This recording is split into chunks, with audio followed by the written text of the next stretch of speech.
Hello, it's Eric Jingles with Buzzlocal.tv with reporter Alex Corbett, also from Buzzlocal.tv. Alex, how are you? I'm doing well, Eric. How are you doing? Excellent. So last night was City Council. They're into the summer hours now, so it starts at 4 o'clock, which I think threw off some of the people who were presenting. But it wasn't quite the marathon session, but why don't you take us through it? No, it was a brief session, but doesn't mean nothing happened. There was started with a moment of silence in memory of the officers who had fallen doing their duty for the city. 4 years ago, you might remember, was the Justin Bourque shooting in which officers Gavaudin, Larche, and Ross had lost their lives. Very tragic incident, and it was something that City Council took a moment to remember yesterday. Then the Council heard presentations from various groups within the city. We heard from one concerned citizen, and we have a clip here we'll show in a second, talking about parking and the state of quality of life for drivers, pedestrians, and people who use the downtown. Very interesting take on that those issues. Feel that the downtown is has too much sprawled out parking. Like downtown, what could be building lots downtown are turned over to parking lots, and parking lots are the lowest tax assessed properties in the downtown. So my suggestion is that instead of parking cars on prime downtown property, that we allow much more parking on city streets. As in free parking on city streets. That we allow ample, across the downtown, ample free parking on the city streets, yes. City Council also heard from Sistema. Ken McLeod came in to present one of these students, the first student actually, who had made the full program, the full Sistema program from right at the beginning all the way through high school. Pieta is going to be going to pursue a career in music. She was accepted to McGill University, a very one of the leading schools in Canada for music. She'll be playing bass. How important has Sistema been to your growth as a musician? It's been really important. I've had a couple moments where it just kind of clicked that this is what I want to do. Whether it was on stage in Bathurst or on stage in Ottawa at the National Arts Centre.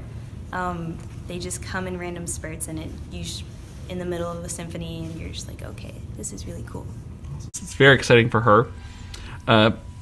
Erica Cantu from United Way came in to speak about the diversity work that United Way is doing, including a barbecue that will be happening on June 21st. Lots of things to promote inclusivity. She brought up her story moving from South America to Belgium and finally to Canada, and how she's been made to feel welcome in Canada. And then we brought up issues that were mentioned in the Committee of the Whole meeting. You might have seen a live stream of us at that meeting. The major points were new city meters. So right now you might be familiar with the older parking meters, but there's also newer ones that are slowly starting to replace the older ones. And City Council has agreed to go up to $200,000 to replace all the meters, because the older ones are not being supported by the developer anymore. So the company that had made them is not going to be allowing credit card access. That's not a hardware issue. It's not anything wrong with the meters themselves. It's just that the company is not going to be supporting the software anymore. So we'll be seeing a complete replacement of all the meters in the city. Hopefully these meters are going to have a longer lifespan. They're more open to software changes and different programming, so that'll be a little more versatile in the future. I guess the most work to be done now would be on infrastructure. So the city has a lot of infrastructure projects going on, especially with sewage and water. So on Mountain Road, there will be renewals of our sewers or upgrades to the tune of $3,325,000. Excuse me. There will also be improvements made on Elmwood. There will be 1.9 million done to sanitation upgrades in that area, as well as 1.95 million in sewer renewals, trunk renewals, which are the larger sections of the sewer areas where everything starts to meet. So that'll come to a total of 7.275 million. So it's a lot of work being done in the city to keep the infrastructure up and going.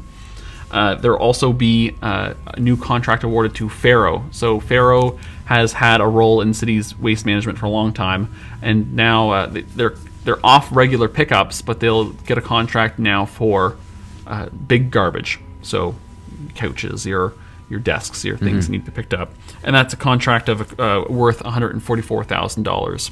Okay, one last thing, I suppose, is the crosswalks across the street. They were painted the rainbow colors, but that's not going to happen necessarily this year. Yes, well, you might have noticed downtown the crosswalks were painted rainbow colors. This was in support of LGBTQ groups. It is the rainbow flag is a representation of gay pride, and this was something a lot of communities had done. There have been concerns now of the safety issues. So if people are driving and they expect to see white lines for crosswalks, a driver might be slower to recognize this. So the city has decided not to paint rainbow colors until they get an agreement from Transportation Board about what is safe. They're holding themselves to a really high standard right now because there are guidelines in place that say any highway, very busy roads like this are going to have to be white lines, and they don't even want to apply these rainbow crosswalks to side streets. So they're basically trying to hold themselves to as high a standard here as possible. They're saying that they're in communication with River of Pride, which is a very prominent LGBTQ group in Moncton, in discussion about other ways to do it. We haven't heard from them yet, but it'll be exciting or interesting at least to see how the city might otherwise support the group if and what they decide to do. Well, we'll be seeing at that time. And the Premier himself recently tweeted, did he not, that the cities aren't necessarily beholden to that standard. They can judge for themselves, but the city of Moncton has decided that they don't want to necessarily go that route, and they want to stick to the white. Yeah, and the Premier tweeting something maybe clarifies the province's position, but it's certainly not something the city has to go on when it's so open-ended. Right. Yeah. Okay, well, thanks very much. No, thank you. Alex Corbett with Buzzlocal.tv. Eric Jingles also with Buzzlocal.tv, and that is the City Hall Wrap. Thanks for watching.